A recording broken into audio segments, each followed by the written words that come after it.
Once upon a time, in a faraway land called Blackmoor, there was perfect harmony where everybody lived in a post-scarcity economy. Their every want was granted through the magic of technology. Didn't matter what they desired. It could be easily provided. Nothing was off limits. Robots, monkeys, butlers, robot monkey butlers. But some people looked at all the awesomeness that was Blackmoor and decided they didn't need antibiotics, public transportation, air conditioning, minimal government interference, King Ranch chicken, and GPS. That last one would come back and bite them. Hard. Those people were called elves, and instead they preferred to stay away from Blackmoor and live in crude villages far from all the wonders civilization had to offer. But then Blackmoor mysteriously exploded, probably from an elf tourist shouting, "Hey, what's this button do?" That leads us to today's topic. Welcome to Mystara. I'm Mr. Welch, and let's talk about the elven migrations. This one's going to be beefy because Mystara loves elves, and it loves scattering all the information across multiple books, like 9 of them. And I still don't know where some of the elves came from. That's what has been taking so long on this video. All the elves were refugees from Blackmoor, with a few exceptions like the Belkades. The Great Rain of Fire stands out from all the other D&D holocausts because we don't know what caused it. The Reign of Colorless Fire in the Mournlands happened because of a war. The Realms and Dragonlance showed us what happens when you try to cut in line to become a god. The Great Conjunction in Ravenloft was due to a power struggle from a desperate Dark Lord. The Great Rain of Fire was none of those. As far as Blackmoor was concerned, it wasn't from some great experiment or power grab. They were already at the top of the world. They were centuries ahead of everyone else technologically. They didn't need to prove anything to anyone. As far as the people of Blackmoor were concerned, the Great Rain of Fire was Tuesday. The elves had started to turn away from Blackmoor's technology years before it went nuclear. They feared the spread of technology and what it was doing to the planet. It's not like Blackmoor was playing around with the tech they had just discovered. This happened 1,000 years after the Beagle allied with King Uther. Blackmoor had been using these tools and weapons for centuries. But you know the basics. Blackmoor blows up, the planet shifts on its axis, and everybody runs for their lives. At least the ones that weren't automatically turned to ash in the explosion. The Immortals tried to save who they could, but unlike other civilizations in the Hollow World, Blackmoor wasn't on a decline. There was no lingering society to preserve. One minute Ka was wondering if there were any animals being driven to extinction that he should save in the next decade, and the next, he was staring at a mushroom cloud the size of Europe. He was able to save the Black Lore elves as they were some distance from Blackmoor, but that was it. The rest of the elves had to run for it on their own. The elves initially lived in a kingdom called Evergrund in the region of Grunland before the rise of Blackmoor. The Aquarindi elves were living in the oceans as well at this point. In 4000 BC, Blackmoor allied with the Beagle and gained independence from the Chthonian Empire. With the help of the Beagle's technology, they conquered Chthоnia and expanded across the globe. Around 3500 BC, the elves are split between those embracing technology and those thinking it's becoming dangerous. The latter start distancing themselves physically from Blackmoor. Around 3100 BC, the Aquarindi elves, attracted to Blackmoor, also started fearing the increasing power of the Empire and returned to the sea. The elves that had returned to Evergrund in the region now known as Vulcania remained there for about 200 years before they realized the planet had stopped shifting on its axis, and they were now in the Arctic. They reasoned they had best find shelter quickly or they would freeze to death. A few elves remained, but between the cold and the coming of the various humanoids and other monsters, they didn't survive long. The survivors headed north, as their homeland was now firmly in the Arctic after the planetary shift. Ilsendal led the refugees, hoping to find warmer climes and other survivors. Unfortunately, all he found were humans, and since they weren't elves, he kept marching on, leaving them to their fate. The core of the elves traveled north through modern-day Devania before they skipped across the ocean into Brunn via the arm of the Immortals. Then Ilsendal, too proud to ask for directions, headed east across the Orkshead Peninsula through the Savage Coast until they ran into the Black Mountains. Whereupon the elves started complaining about the enormous amounts of climbing they were about to do and wimped out, heading north to find a pass between the mountains. This being Mystara, and where the original cartographers had a mountain fetish, they were unable to do so. The elves looped back and started heading west because surely there weren't as many mountains there. They crossed mile after mile of savanna, barely seeing a tree. After years of walking, they finally arrived at their worst nightmare, which hid their home. The Severo Crebit mountain range. These monsters made the Black Mountains look like they were foothills. Many elves asked the Immortals if they were getting paid by the mountain because this was getting ridiculous. Then they thought back to how much easier this trip would have been if they'd kept some of the Blackmoor technology, because a GPS would have been so much more helpful than just roaming around for 700 years, crossing the continent twice just to find a forest. It had been multiple centuries since the elves had left Grunland, and now they're staring at another round of extreme rock climbing. Fortunately, this time they were able to find a pass carved by a glacier, and behind this pass was a verdant forest with everything the elves needed to thrive, and no more rock climbing, or so it would seem.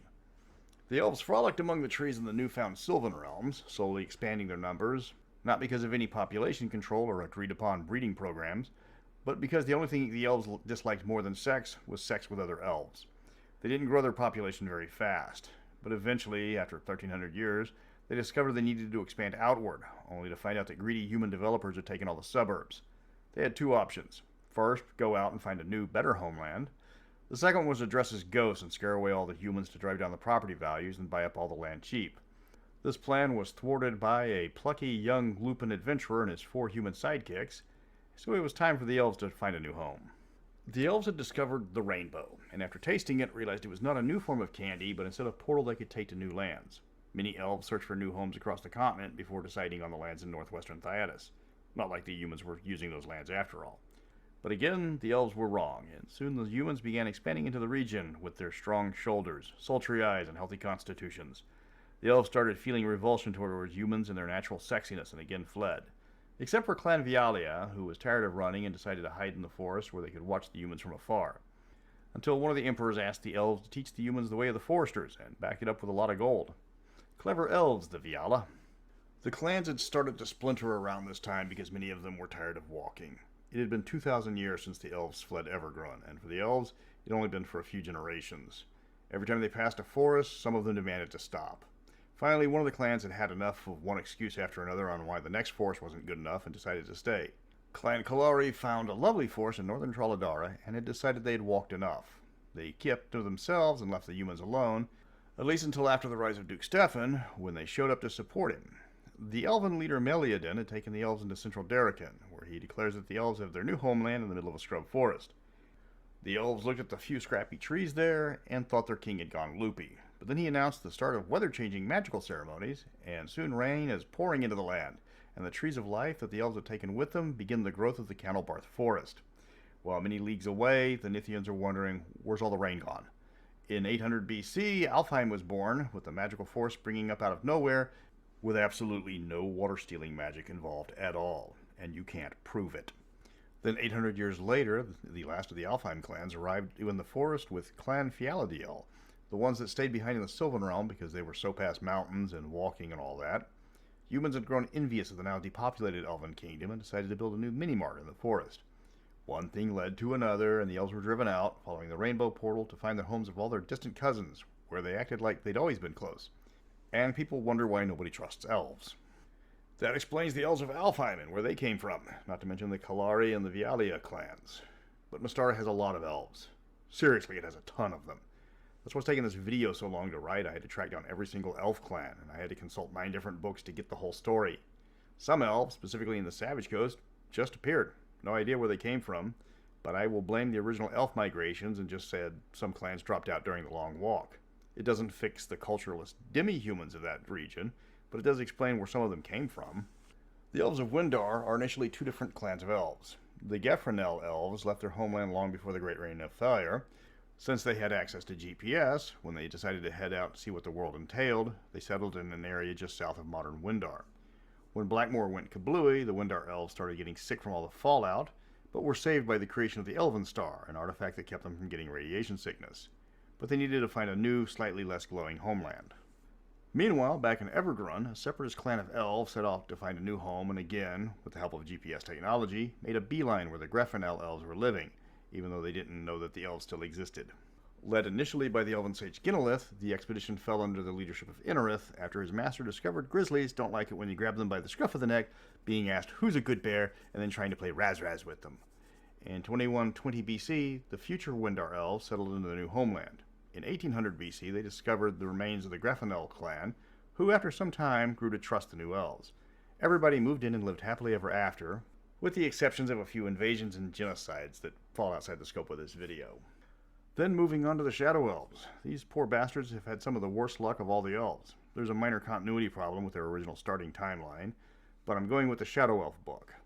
They were several clans living in Evergrun when the big kablooey hit. They stuck around a little bit longer than Isildel's clan, and as a result had to flee as their homeland was turning into the whiter parts of Sweden. They got lost trying to find the larger bunch of elves because, again, no GPS. Because they didn't take the left turn at Jabul, they ended up in the mountains. Only it wasn't the Black Mountains that their kin ran into. It was the Colossus Mountains of Glantry. There they realized they would not go mountain climbing in a region with the Kurish Massif, a range at its widest point of 1,368 miles, by 1,056 miles. Then you've got the Windaran Mountains in the north, and Glantry becomes fantasy Denver. I'm starting to think all the mountains were placed there specifically to annoy elves. Pretty sure that Cagiar was just raising mountain after mountain for his own sadistic pleasure, as the elves did everything they could to go around the mountains, and he would just add another mountain at the end of the first one. That would explain so much. The 4 clans of the future Shadow Elves get to Glantry and find out they need a new homeland that is preferably radiation-free, and the only place they can find is underground. They use magic to grow the seeds they brought with them underground, and were content to wait out the mini ice age that was going on above ground. In 2200, other elves arrive from Evergrun trying to escape the devastation, but they only find the surface dominated by ice and humanoids. They don't know their cousins were safely below ground, drinking mushroom wine and dreaming of their lost robot monkey butlers. These elves were quickly set upon by humanoids, and either died from orc axes or froze to death in the mountains. A few survived, but not enough to last as a culture. In 1950 BC, a small group of Shadow Elves crawled out from the fallout to see what the world had turned into.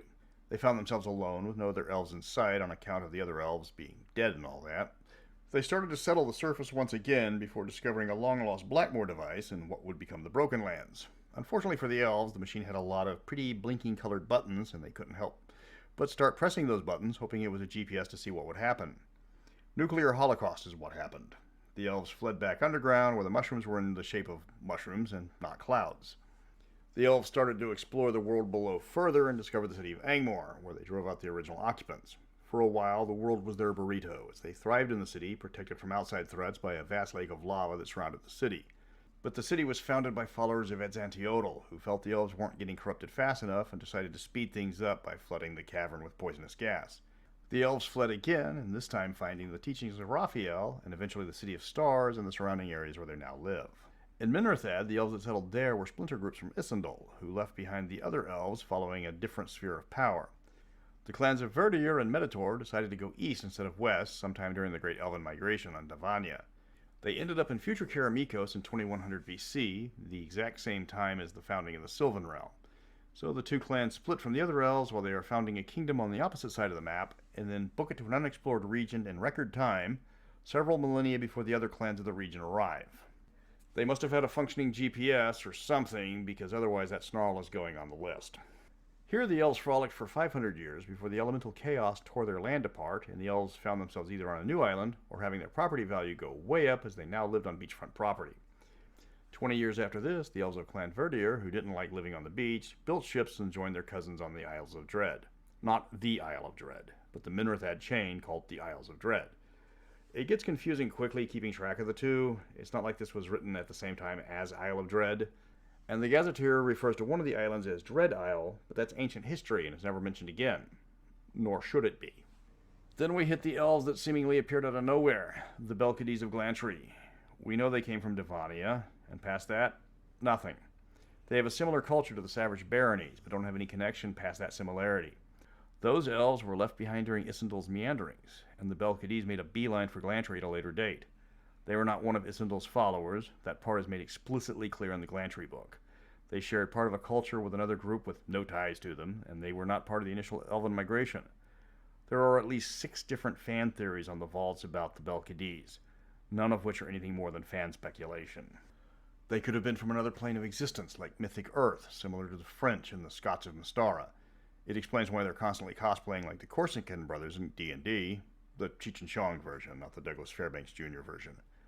Sure, the Fairbanks version is by far the superior film, but Cheech and Chong capture the Spanish vibe better, even if the Spain is set decades after the French Revolution. Other options are the elves were an unknown migration from Evergrun, years after Isindal left. We know they arrived well before 635 AC, as they were in Glantry before the Erewhon elves appeared. The Flames called the newly arrived elves Pale Ones, which had to be Erewhon elves, because no one's going to call a Belkades elf pale.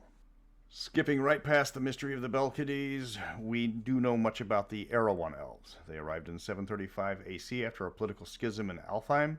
They skipped over to the Forest of Glantry, fortunately with no mountains getting added along the way. There they settled into the large forested region in the nation, which wasn't much, but considering the rest of Glantry, it might as well have been the Big Thicket. They were one of the last elven groups to experience a large migration. The Shilar Elves of Alphatia are another one with glaring continuity problems. It is known they are one of the original elven clans from Evergrun, and they left with Isindal because they have their own tree of life. So how did they end up on another continent? No clue. The best theory I could find was they made it to the Sylvan Realms, and after a serious falling out with the other elves, they noped off to Shylar and Alphatia. And it was everything they needed, but they were so aggravating to the other clans nobody even bothered to check up on them. They were just glad that the Shylar elves were gone. This happens at an unspecified time before the arrival of the Alphatians. Then we get to the Forest Home elves, who have been mentioned less than anyone else. Seriously, we only know their name because they were briefly mentioned on the Alphatian map. We have nothing to go on. Are they friendly? Probably not, they're elves. Popular speculation has them as isolationists, content to live alone in their forest and not playing nice with anybody. They probably split from the Shylar elves over how to deal with other people, and now they occupy another part of Alphatia, keeping all but a select few out. They were an Evergrun clan, but they split from that region before splitting with the Sylvan Realm elves, and finally with the Shylar elves. Don't expect a warm welcome when you get there. Elven migration was a pain to keep track of. Mystara has a lot of elves, far more than any other demi-human race. Actually more than the other demi-human races combined. You've got 3 races of dwarves, 2 gnomes, and the hen. The elves beat that by just shedding stragglers on their way up north. Granted, this video would have been a lot shorter if Isindal had a GPS, but since batteries have died on all Blackmoor-era devices by now, can't complain about it now. This was a deep dive into a topic that needed to be compiled into one place. It doesn't give all the answers because several elves don't have all the answers.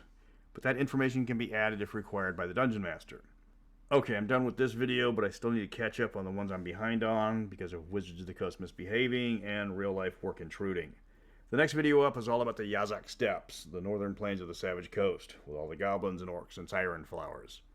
But until next time, remember always check your house for elves, lest they move in and start using up all the hot water. Just ask Yalarum. Greetings, grognarbs and noobs alike. My name is Mr. Welch, and I'm here to talk to you about the best Dungeons & Dragons setting created by the makers of D&D, Mystara. Mystara is one of the oldest Dungeons & Dragons settings. Only Greyhawk precedes it among major settings that saw any support. It's also one of the most prolific settings, second only to Forgotten Realms in terms of supplements and adventures.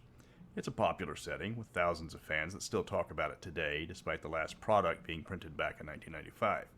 The setting has a focus on world building and exploration, as well as historical analogies, turning real-world nations and cultures into fantasy realms. It's known for its wildly different regions, each one represented by a different box set, or the famous Gazetteer line of books. In short, it's got something for everybody. Mystara, originally known as the Known World, made its debut in the module Isle of Dread, where the initial nations were given a brief write-up. The setting itself was created by Aaron Alston and Lawrence Schick, some of the best designers of D&D modules for TSR. The setting became an official setting 6 years after Isle of Dread was released, with the first book in the Gazetteer line, Grand Duchy of Karamikos. Unlike other settings like Greyhawk or the Realms, Mystara never got an official box set introducing you to the setting. Instead, the nations were introduced one at a time in the space of 4 years, with the vast majority of them coming out in just 2 years. TSR was putting out Gazetteers on average every 2 months, which, compared to today's release schedule, is pretty much ludicrous speed. Counting video game tie-ins, over 130 modules, box sets, and other accessories were released, almost all for the BECMI system, with a small amount for 2nd edition. But after that, the setting has only been mentioned in Wizards products. Nothing new has been created officially. However, the setting does have massive support among its original fans and the new fans that have been introduced to it. There's a thriving Facebook community called Mystara Reborn, where it's talked about daily. The Vaults of Pandius is a website that has compiled decades of fan-related work, unreleased TSR modules, and various bits of errata that is easily available and free for anyone who wants to take a look. If you need a map for your adventure, check out the Atlas of Mystara, which is a website which has completely revamped and corrected many of the old Mystara maps and is run by Thorfinn Tate. The first section of Mystara people are familiar with is the Known World, which is the original Gazetteer setting. With the exception of the subterranean Shadow Elves, all of the nations lie in close proximity of each other on or near the continent of Brune, with the Alphatian Empire occupying another continent but owning the province of Norwald north of the other nations. The empires of militaristic Thyatis and magic-obsessed Alphatia are strong enough to crush any of the other nations, but find themselves at a stalemate against each other. The Cold War theme between two equal powers is a common theme across Mystara, and not just in military terms. The merchant powers of Darrakan and Minrathad are in a shadow war with each other as well, though with diplomats and privateers instead of archers and catapults. The second major part of the setting is actually below ground, not just like the Underdark of other settings. The Hollow World is located literally in the center of the planet, in a massive hollowed out section lit by the reddish glow of a portal to the Plane of Fire, unprecedented in size.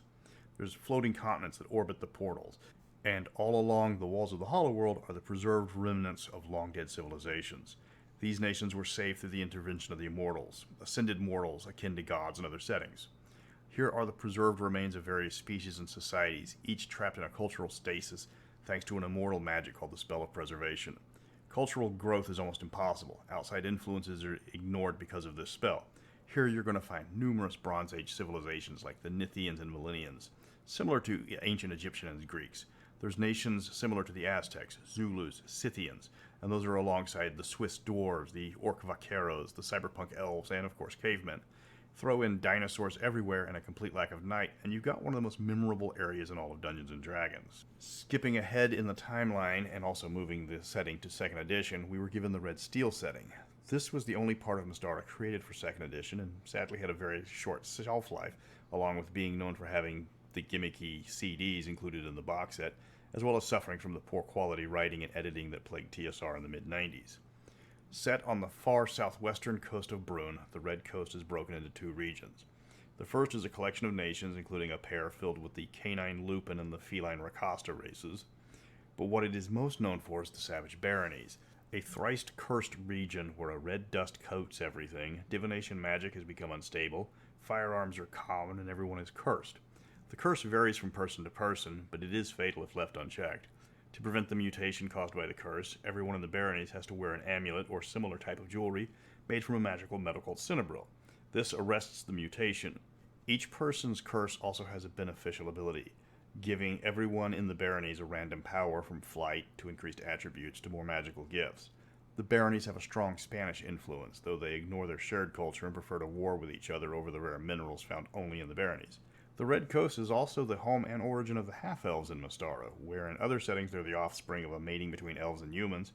Here the curse has taken anyone who has lived there that shared human and elven blood and changed them into their own species. Hybrid races do exist in Mystara, but they require divine intervention like the half-elves, for example. For the 4th part of Mystara, you have to go back. Way back to the beginning. Not just the beginning of Mystara, but to the beginning of Dungeons & Dragons. In Mystara's distant past, there was the nation of Blackmoor, a breakaway province from the Thonian Empire. The nation was surrounded by enemies, but found an ally in the strangest ways. A crashed spaceship called the Beagle offered Blackmoor the advantage not only to stand against their enemies, but to conquer them as well. Blackmoor merged high technology with arcane magic. This allowed them to conquer the world with little effort, but something went wrong 1,000 years after the Beagle landed. An apocalypse known as the Great Rain of Fire destroyed the nation of Blackmoor and turned the world on its edge, literally. Now, thousands of years later, scholars know little about Blackmoor and the catastrophe, just that in the distant past, magic was much more powerful but far more dangerous. Blackmoor, of course, was created by Dave Arneson, who was brought back to TSR to bring the setting to the Mystara world. Without going into too many details about the behind-the-scene politics that plagued TSR, Dave left the company after 3 Blackmoor modules, with a 4th created without his direct help. But it gave Mystara a new way to play. The DA series of modules contained everything you wanted to know about Blackmoor and its neighbors, and introduced the high-tech frog cultists as well as a host of new bad guys. Blackmoor technology was mostly destroyed in the explosion, but fragments of it remain as artifacts of great power that are beyond the reckoning of mortals. The next region that was introduced was from the Champions of Mystara, which talked about the Serpent Peninsula, which has some of the more iconic nations like Hul, with its evil master who has appeared in multiple modules. There's also the Diviniarchy of Yavdalim, which is ruled by diviners who rule the nation through omens and rituals. The setting is sparse compared to the other regions, as the nations are few and the land they occupy is vast. It does introduce the city of Slagovich, which serves as the center point between the surface regions. It also allows the players plenty of room for exploration, as well as building their own domains in the expanses between the nations. It's not a hospitable region, but it is a rich one, something that will draw the players' interests. The last region in Mystara for the players to experience is that of the Immortals. Mystara does not have gods. They're ruled over by Immortals, powerful adventurers who have ascended into the vastly more powerful forms. While gods and Immortals have a similar role, they do differ on their actual powers in-game. There are far more Immortals ruling over Mystara than there are gods in other settings. Immortals can create entire new planes of existence and populate them with races created specifically by them, something well out of the ability of gods. The immortals rule over the setting with a great deal of jealousy. They know if mortals begin to worship other creatures, their power would wane, so Mystara is largely cut off from the outer planes. Gods, angels, demons, and devils are actively kept out of Mystara. The immortals made the crystal sphere that the setting resides in hostile to spelljamming vessels, which require special modifications to survive the long trip to Mystara's planets. Players can achieve immortality themselves, which opens up entirely new ways to adventure, as now they are power players among the multiverse, concerned more with uppity deities, the machinations of archdevils, and dealing with their own new followers. A major aspect of the setting is it tends to do things different from the other settings. As mentioned, it has immortals instead of gods. Several races are different in Mystara compared to the Forgotten Realms standard. Kobolds resemble small dogmen instead of lizards, as Mystara already has a lizard man race that fills that niche nicely with the Kamos, or Cayman. Mystara has shadow elves, an elven variant comparable to the more famous drow, but only in living conditions, as their motives, alignment, mentality, and appearance are all radically different from the dark elves. Gnolls are the result of a mad experiment from a long-dead empire instead of demon-touched madmen. After the Gazetteers, Mystara opened up the number of playable races to a staggering degree with the introduction of the Creature Crucibles, 4 setting supplements that introduced a new region, as well as dozens of new races for players. Tall Tales of the Wee Folk, apart from being one of the best D&D supplements ever written, gave the Fey Folk a grand entrance as pukas, sprites, drakes, leprechauns, pixies, and a host of sylvan creatures are suddenly playable. It introduced the Sidhe, spelled S-I-D-H-E, it's Irish, who are the lords of the Fey Folk. It introduced the Ardry King Oberon and his bride Titania, who were immortal power players that worked behind the scenes. It openly and magnificently stole from Celtic and Welsh folklore, as well as Shakespeare himself, to introduce a hidden world to players. This was followed up by Sea Peoples and Top Ballista, which gave players aquatic and aerial options for their characters. The Sea Peoples introduce you to the undersea kingdom of Aquarendi, with its Tritons, Merfolk, Kana, and other races. If players wanted to try a new campaign style, this would take the game in a literal whole new direction. Top Ballista gave Mystara the famous flying city of Serain, a gnomish modification of a Blackmoor engine. That book gave us the Pegatar, the Fanair, even the playable Harpies and Sphinxes. It gave Mystara the gnomish Magitech that helped define its reputation. Later, the book Night Howlers was released, and while it only defined an existing area in Glantry, it unleashed lycanthropy on the players. Now players could unleash their bestial sides as werewolves, bears, tigers, and several more.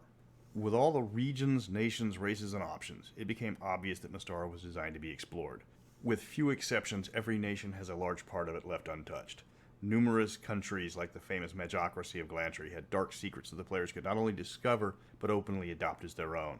There are secret societies to join, hidden temples and dungeons hiding in deep forests. Once the players have done enough deeds to gain the attention of the nobility, there's one more aspect of their character to explore, and that of leadership. Mystara made heavy use of the domain system. Every player can earn a title of nobility or the equivalent in every nation and region. Stefan Karamikos needs lords and ladies to help him tame his nation.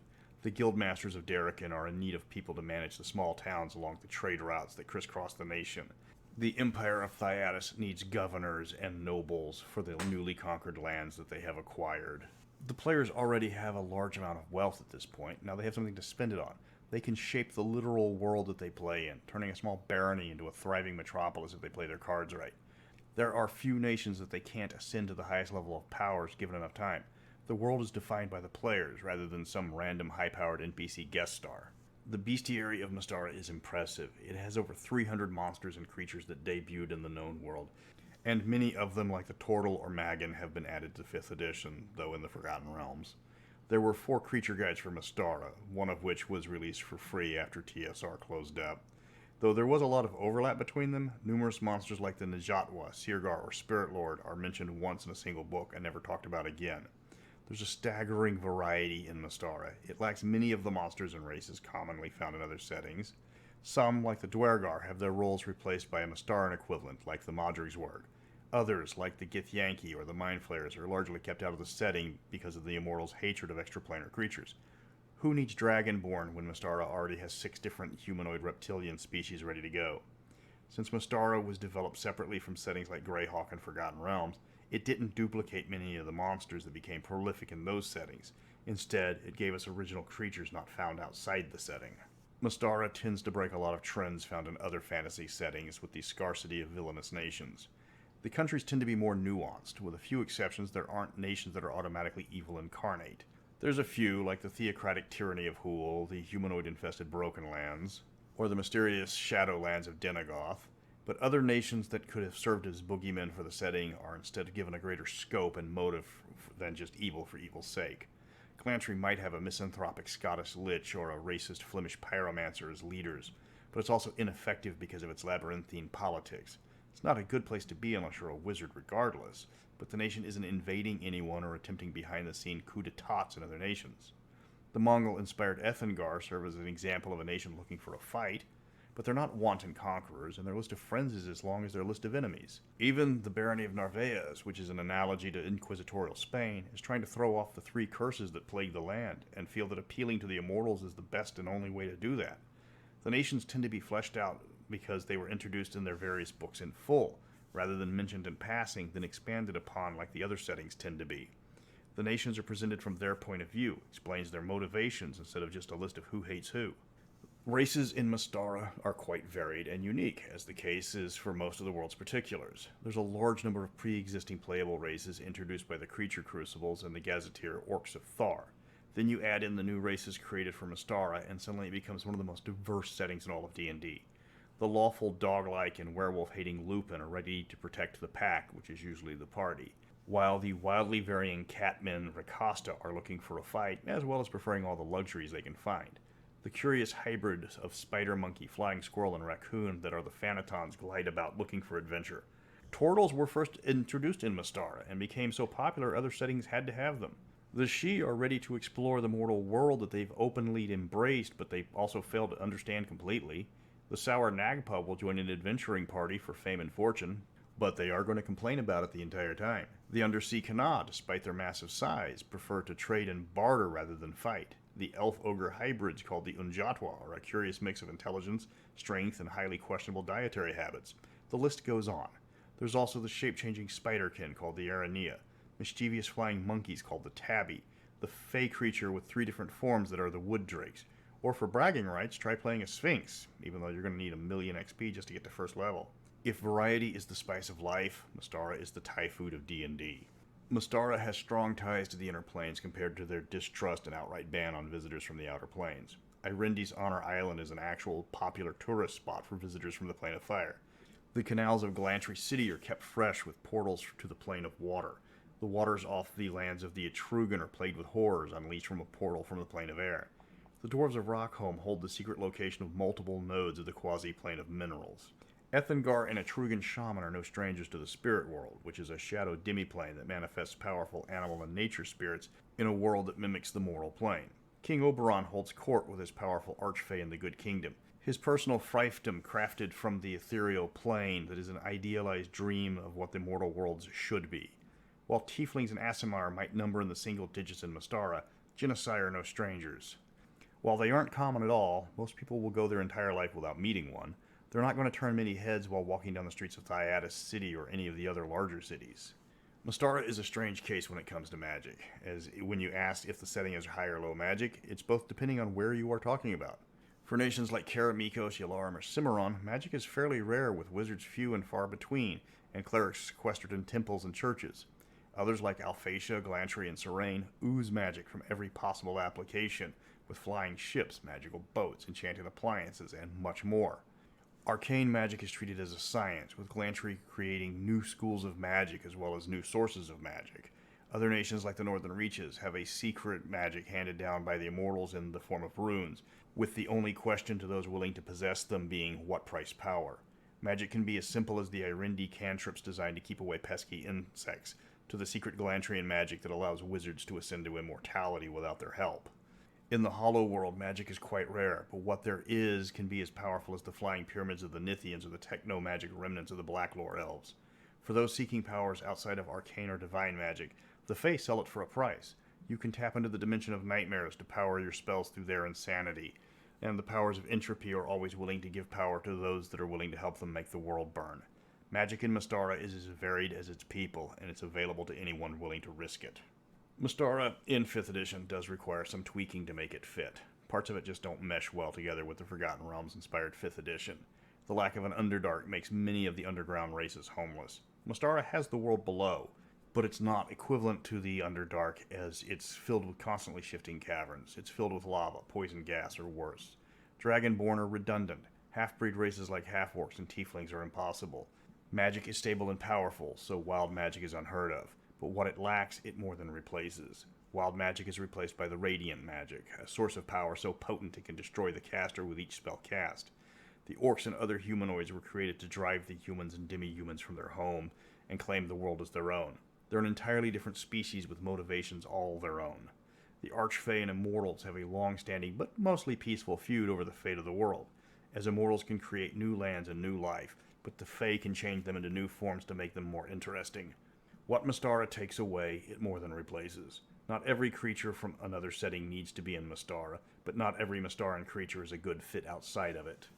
That is Mystara. This video is a remake of my original video, something I considered an old shame. I created this series because I grew tired of people asking what Mystara was and having the answer from the powers that be come out as incomplete or lacking any actual knowledge. It's a fantastic setting with classic adventures like Castle Amber, Isle of Dread, Nightstark Terror, Test of the Warlords, or Kilbargle. It has so many adventure themes you can find something for your players to enjoy.